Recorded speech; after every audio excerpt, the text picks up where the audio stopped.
Bro, sadar nggak sih, kita hidup di dunia penuh penipuan. Bukan penipuan kelas jalanan, tapi penipuan besar yang udah dianggap normal. Dari makanan, belanja, pendidikan, sampai kesehatan, semuanya ada triknya. Yang lebih gila, kita semua ikut aja. Hari ini, kita bakal bongkar 12 penipuan yang udah jadi budaya sehari-hari. Dan gue yakin, minggu ini aja lo udah kena setidaknya separuhnya tanpa sadar. Welcome back ke channel ini, tempat kita ngebahas hal-hal yang jarang disadarin orang. Jangan lupa klik like dan subscribe dulu, biar makin banyak orang kebuka matanya. Oke. Langsung aja kita gas. Nomor 1, shrinkflation dan skimpflation. Lo pernah beli snack? Ukurannya sama, bungkusnya sama, tapi begitu dibuka, lebih banyak anginnya daripada isinya. Itu namanya shrinkflation. Ada juga skimpflation. Kualitas barang diturunin, tapi harga tetap. Contoh, tisu lebih tipis, coklat cepat habis, roti makin kecil. Intinya, lo bayar sama, dapat lebih sedikit. Nomor 2, budaya tipping baru bayar kopi. Tiba-tiba iPad diputer ke lo dengan tombol tip gede-gede, 20%, 25%, 30%, dan lucunya, tip diminta bahkan sebelum minuman lo keluar. Ini bukan soal dermawan, bro. Ini trik psikologi. Lo malu nolak karena dilihatin, akhirnya kepepet buat bayar lebih. Perennial lagi. Kadang tip itu nggak masuk ke barista, tapi ke perusahaan. Nomor 3, garansi tambahan. Pernah beli elektronik, terus ditawarin garansi tambahan. Kedengarannya aman, tapi sebenarnya jebakan. Produk udah ada garansi pabrik. Garansi tambahan itu cuma bikin perusahaan untung karena jarang banget dipakai. Bahkan kalau dipakai, sering nggak cover kerusakan yang beneran terjadi. Nomor 4, langganan software dulu.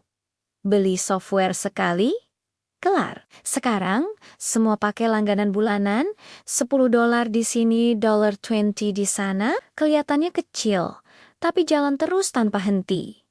Berhenti bayar, akses lo hilang. Bahkan file lo bisa terkunci. Lo pikir dapat kenyamanan, padahal lo cuma bayar pajak bulanan buat sesuatu yang dulu bisa lo miliki. Nomor 5, printer dan tinta. Printer dijual murah, tapi tintanya astaga, bisa lebih mahal daripada printernya. Lebih nyebelin lagi, banyak printer diprogram buat nolak tinta pihak ketiga. Ada juga yang nggak bisa print hitam putih kalau salah satu warna habis. Itu bukan error, bro. Itu bisnis model. Lo dijebak buat terus bayar. Nomor 6, biaya kuliah dan pinjaman mahasiswa kuliah dijual sebagai tiket emas menuju sukses. Tapi biaya kuliah terus naik jauh di atas inflasi, bikin mahasiswa utang sampai puluhan tahun. Universitas kaya, bank senang, sementara mahasiswa baru lunas utang pas umur 40-an. Edukasi jadi bisnis mahal, bukan lagi sekadar ilmu. Nomor 7, hustle culture dan kursus motivasi.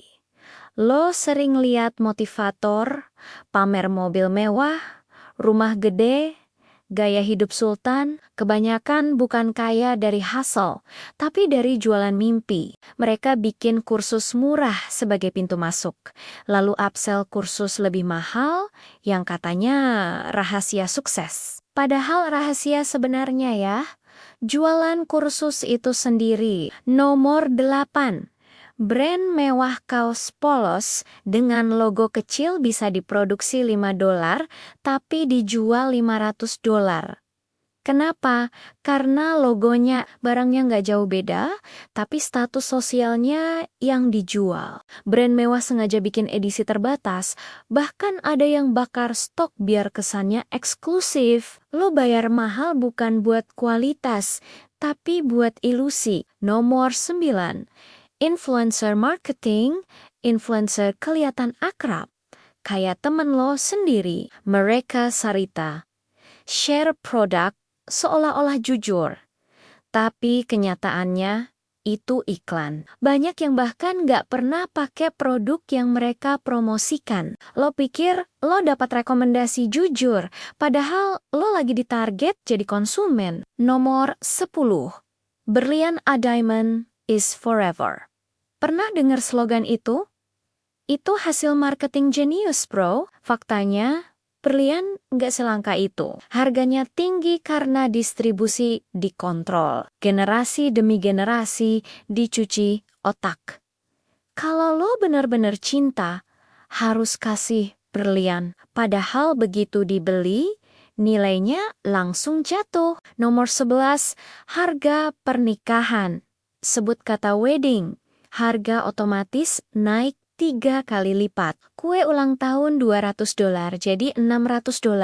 Kalau buat nikahan, bunga, catering, dekorasi, semuanya dinaikin harganya hanya karena momen emosional. Lo bayar lebih bukan karena kualitas, tapi karena kata pernikahan. Nomor 12, harga obat industri farmasi adalah penipuan paling kejam. Obat yang ongkos produksinya murah bisa dijual ratusan sampai ribuan dolar. Pasien gak punya pilihan selain bayar atau menderita. Perusahaan bilang biar bisa deny riset. Tapi kenyataannya banyak masuk ke bonus eksekutif. Kesehatan dijadikan sandera bisnis. Itulah 12 penipuan yang udah jadi bagian dari hidup kita. Kita jarang sadar karena semua udah dinormalisasi. Tapi begitu lo tahu, lo nggak bisa lagi pura-pura nggak ngerti. Jadi, menurut lo, penipuan mana yang paling bikin kesel? Tulis di kolom komentar ya. Jangan lupa like, share, dan subscribe. Biar makin banyak orang kebuka matanya. Sampai jumpa di video berikutnya.